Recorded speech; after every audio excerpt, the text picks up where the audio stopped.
வணக்கம். தமிழ்வினின் காலை நேர பிரதான செய்திகள். முதலில் தலைப்புச் செய்திகள். பல கட்சி ஆட்சி முறையை அழிப்பதற்கு நடவடிக்கை, ரணில் குற்றச்சாட்டு. புதிய பயங்கரவாத எதிர்ப்பு சட்டத்தை முறியடிக்க தமிழரசுக் கட்சி தீவிரம், போராட்டங்களில் பங்கேற்குமாறு வேண்டுகோள். நாட்டுக்கு அழைத்து வரப்பட்ட பொடிலிசி, பழையதும் வேண்டாம் புதியதும் வேண்டாம், ஆயிரக்கணக்கான கையொப்பங்கள் இன்று நீதியமைச்சிடம் சமர்ப்பிப்பு. பேரிடர் நிவாரணப் பணிகளிலிருந்து விலகும் அரசு அதிகாரிகள். பயங்கரவாதத்தை ஒழிப்பதில் முக்கிய பங்காற்றிய அதிகாரிகளை வேட்டையாடும் அரசு. சுரேஷ் சாலி கைதுக்கு கடும் கண்டனம். உயர்தர பரீட்சைக்கு தோற்றியவர்களுக்கு பரீட்சை திணைக்களம் விடுத்துள்ள அறிவிப்பு. சர்வதேச சிவப்பு அறிவித்தலின்றி இலங்கைக்கு அழைத்து வரப்பட்ட 14 சந்தேக நபர்கள். தொடர்பான விரிவான செய்திகள்.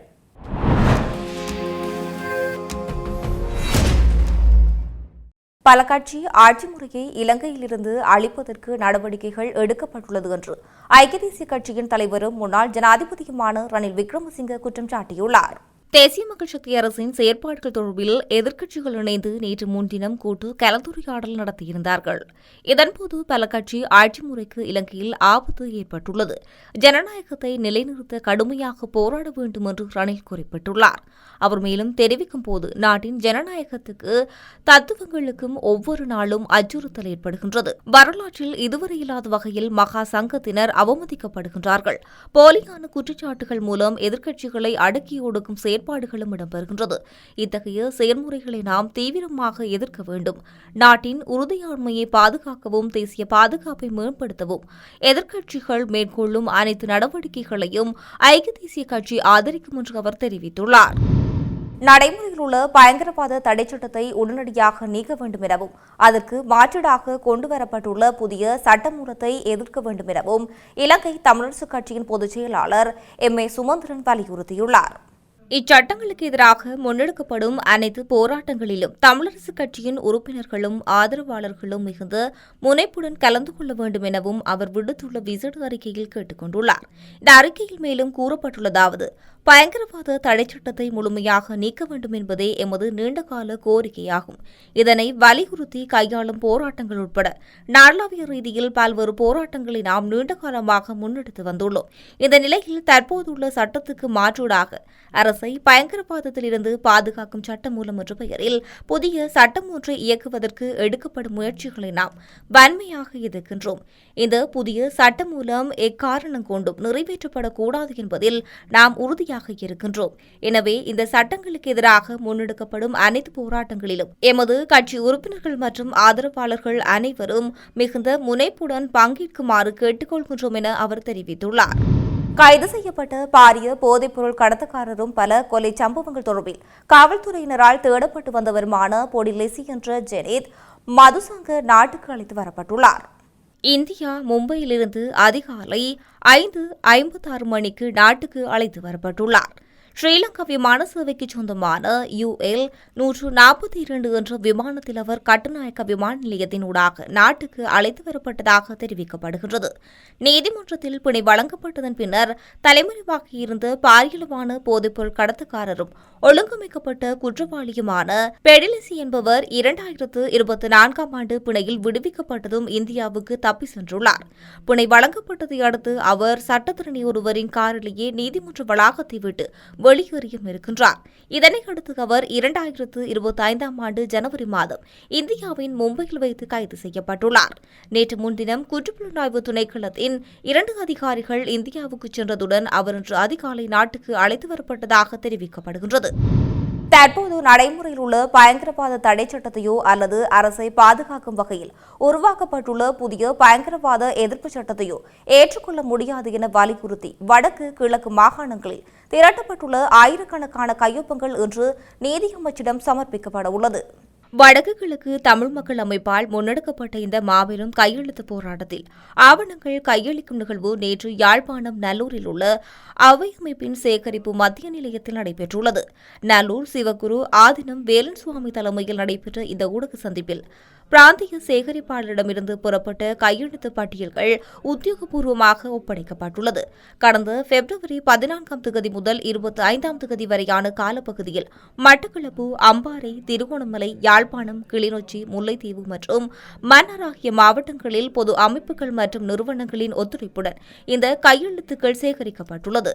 ஊடக சந்திப்பில் முன்வைக்கப்பட்ட முக்கிய கருத்தாக அனைத்து அடக்குமுறை சட்டங்களும் ரத்து செய்யப்படும் என்ற வாக்குறுதியுடனே இந்த அரசு ஆட்சிக்கு வந்தது. ஆனால் பழைய சட்டத்தை ஒழிப்பதாக கூறிக்கொண்டு அரசை பாதுகாக்கும் புதிய சட்ட வரைவை முன்வைப்பது மக்களுக்கு விரோத செயல் என்று அவர் குறிப்பிட்டுள்ளார். பயங்கரவாத தடை சட்டத்தின் கீழ் பல ஆண்டுகளாக அநியாயமாக பலர் தடுத்து வைக்கப்பட்டுள்ளார்கள். விடுவிக்கப்படுபவர்களுக்கு கூட அவர்கள் இழந்த காலங்களுக்கான எவ்வித இழப்பீடுகளும் வழங்கப்படவில்லை. புதிய பயங்கரவாத எதிர்ப்பு சட்டம் நிறைவேற்றப்பட்டால் சாதாரண குடிமக்களின் கருத்து சுதந்திரம், எதிர்ப்பு தெரிவிக்கும் உரிமை மற்றும் தனி உரிமை என்பன கடுமையாக பாதிக்கப்படும். இந்த சட்டவரைவு குறித்து நீதி அமைச்சுக்கு தமது கடும் எதிர்ப்பை பதிவு செய்யும் நோக்கில் திரட்டப்பட்ட அனைத்து கையொப்பங்களும் இன்று அனுப்பி வைக்கப்பட உள்ளன என்று அமைப்பின் பிரதிநிதிகள் தெரிவித்துள்ளனர். டிட்வா சூறாவளி காரணமாக ஏற்பட்ட பேரழிவுக்கு பின்னர் நிவாரணப் பணிகளில் ஈடுபட்டு வந்த அரசு அதிகாரிகளை பிரதிநிதித்துவப்படுத்தும் பல தொழிற்சங்கங்கள் இன்று 27 முதல் நிவாரணப் பணிகளில் இருந்து விலகி தொழிற்சங்க நடவடிக்கையில் ஈடுபட தீர்மானித்துள்ளது. அகில இலங்கை பேரிடர் நிவாரண சேவைகள் தொழிற்சங்கம், தொழில்நுட்ப அதிகாரிகள் தொழிற்சங்கம் மற்றும் கிராம உத்தியோகஸ்தர்கள் தொழிற்சங்கங்களை பிரதிநிதித்துவப்படுத்தும் சங்கங்கள் வெளியிட்ட கூட்டறிக்கையில் இந்த முடிவு அறிவிக்கப்பட்டுள்ளது. அறிக்கையின்படி டிட்வா ஏற்படுத்திய பரவலான பேரழிவுக்கு பின்னர் 93 நாட்களுக்கு மேலாக பேரிடர் நிவாரண அதிகாரிகளும் கிராம உத்தியோகஸ்தர்களும் பகலும் இரவும் தொடர்ந்து பணியாற்றி அரசு மற்றும் பாதிக்கப்பட்ட மக்களுக்கிடையே முக்கிய ஒருங்கிணைப்பாளர்களாக செயற்பட்டு வந்தார்கள். மேலும் தொழில்நுட்ப அதிகாரிகள் இழப்பீடு மற்றும் நிவாரணத் தொகை வழங்க தேவையான மதிப்பீடுகள் மற்றும் செலவு திட்டங்களை தயார் அடிமட்டத்தில் முக்கிய பங்கு வகித்தவர்களாக தொழிற்சங்கங்கள் தெரிவித்தும் இருக்கின்றது. அத்தகைய அர்ப்பணிப்பான பணிகளுக்கு பிறகும் நிவாரணப் பணிகளில் ஈடுபட்ட அதிகாரிகள் எதிர்கொள்ளும் பிரச்சினைகள் குறித்து அரசு போதிய கவனம் செலுத்தவில்லை என தொழிற்சங்கங்கள் குற்றம் சாட்டியிருக்கின்றது. இதனால் ஒருங்கிணைந்த தொழிற்சங்க நடவடிக்கைகள் தவிர்க்க முடியாததாக மாறியுள்ளதாக அவர்கள் தெரிவித்தும் இருக்கின்றார்கள். உயிர்த்த ஞாயிறு பயங்கரவாத தாக்குதல் தொடர்பான விசாரணைகளில் அரசு புலனாய்வு பிரிவின் முன்னாள் பணிப்பாளர் மேயர் ஜெனரல் சுரேஷ் சாலி கைது செய்யப்பட்டமையானது முற்றிலும் அரசியல் பழிவாங்கல் நடவடிக்கை என தேசிய சுதந்திர முன்னணி தெரிவித்துள்ளது. கொழும்பில் நடைபெற்ற விசேட ஊடகவியலாளர் சந்திப்பில் கலந்து கொண்டு உரையாற்றும் போதே அந்த கட்சியின் முக்கிய உறுப்பினரான ஜெயந்த சமரவீர இந்த தன்னிச்சையான கைது நடவடிக்கையை வன்மையாக கண்டித்துள்ளார். அந்த அரசாங்கம் ஆட்சிக்கு வந்ததிலிருந்து நாட்டை பாதுகாத்த ராணுவ வீரர்களையும் புலனாய்வு அதிகாரிகளையும் இலக்கு வைத்து செயற்படுவதாக அவர் குற்றம் சாட்டியுள்ளார். குறிப்பாக உயிர்த்த ஞாயிறு தாக்குதலை குறித்து உண்மையான குற்றவாளிகளை கண்டறிவதற்கு பதிலாக சர்வதேச அளவில் அங்கீகாரம் பெற்ற ஒரு புலனாய்வு அதிகாரியை சிறையில் அடைப்பதன் மூலம் அரசாங்கம் தனது அரசியல் நிகழ்ச்சி நிரலை முன்னெடுத்து வருவதாக அவர் சுட்டிக்காட்டியுள்ளார். தற்போதைய அரசாங்கம் தமிழ் புலம்பெயர் அமைப்புகளின் அழுத்தங்களுக்கு பணிந்து அவர்களின் ஒப்பந்தங்களை நிறைவேற்றும் ஒரு கருவியாக மாறியுள்ளதாக இவர் குறிப்பிட்டுள்ளார். இலங்கை நிலவிய பயங்கரவாதத்தை ஒழிப்பதில் முக்கிய பங்காற்றிய அனுபவம் வாய்ந்த அதிகாரிகளை இவ்வாறு வேட்டையாடுவது நாட்டின் ஒட்டுமொத்த பாதுகாப்பு கட்டமைப்பையும் சீர்குலைக்கும் செயல் என்று அவர் எச்சரித்துள்ளார். சுரேஷ் சாலி மீதான குற்றச்சாட்டுகள் எந்தவித ஆதாரமும் அற்றவை என்றும் 2019 ஆண்டு தாக்குதல் நடைபெற்ற காலகட்டத்தில் அவர் வெளிநாட்டில் பணியாற்றிக் கொண்டிருந்தார் என்பதை ஆதாரங்களுடன் விளக்கியுள்ளார். அரசாங்கம் தனது பொருளாதார தோல்விகளையும் மக்களுக்கு வழங்கிய வாக்குறுதிகளையும் நிறைவேற்ற தவறியமையை மறக்கவே இத்தகைய கைது நடவடிக்கைகள் அரங்கேற்றப்படுவதாக அவர் தெரிவித்துள்ளார். இத்தகைய கைது நடவடிக்கையானது தற்போதைய புலனாய்வு பிரிவிடமே ஒருவித அச்சத்தை உருவாக்கியுள்ளதாகவும் எதிர்காலத்தில் நாட்டின் தேசிய பாதுகாப்புக்கு பெரும் அச்சுறுத்தலாக அமையும் என்று தேசிய சுதந்திர முன்னணி கவலை வெளியிட்டுள்ளது. உயிர்த்த ஞாயிறு தாக்குதலுக்கு நீதியை பெற்றுத் தருவதாக கூறி ஆட்சிக்கு வந்தவர்கள் தற்போது அரசியல் எதிரிகளை பழிவாங்குவதிலே குறியாக இருப்பதாக ஜெயந்த சமரவீர விமர்சித்துள்ளார். சர்வதேச புலனாய்வு துறையில் நற்பெயரை கொண்டுள்ள ஒரு அதிகாரியை இவ்வாறு சிறுமைப்படுத்துவது சர்வதேச ரீதியில் இலங்கை தேவையற்ற அவப்பெயரை தேடித்தரும் என்றும் இத்தகைய அடக்குமுறைகளுக்கு எதிராக தங்களது கட்சி தொடர்ச்சியாக குரல் கொடுக்கும் என்றும் அவர் தனது உரையில் தெரிவித்துள்ளார். 2025 ஆண்டுக்கான கல்வி பொதுதராதர உயர்தர பரீட்சைக்கான நடைமுறை தேர்வுகளுக்கான திகதிகளை இலங்கை பயிற்சி திணைக்களங்கள் அறிவித்துள்ளது. இதன்படி பொறியியல் தொழில்நுட்ப பாடத்தில் எழுத்துத் தேர்வு எழுதிய விண்ணப்பதாரர்களுக்கான நடைமுறை தேர்வுகள் 2026 மார்ச் 6 முதல் 2026 மார்ச் 15 வரை நாடு முழுவதும் நடத்த ஏற்பாடுகள் செய்யப்பட்டுள்ளதாக திணைக்களம் தெரிவித்துள்ளது. மேலும் பாடகன் 52 நடனம் உள்ளூர், பாடகன் 53 நடனம் இந்தியன், பாடகன் 54 இசை கிழக்கிந்திய மற்றும் பாடகன் 55 இசை கர்நாடக ஆகிய பாடங்களுக்கான நடைமுறை தேர்வுகள் மார்ச் 9 முதல் 16ஆம் தேதி வரை நடைபெற இருக்கின்றது.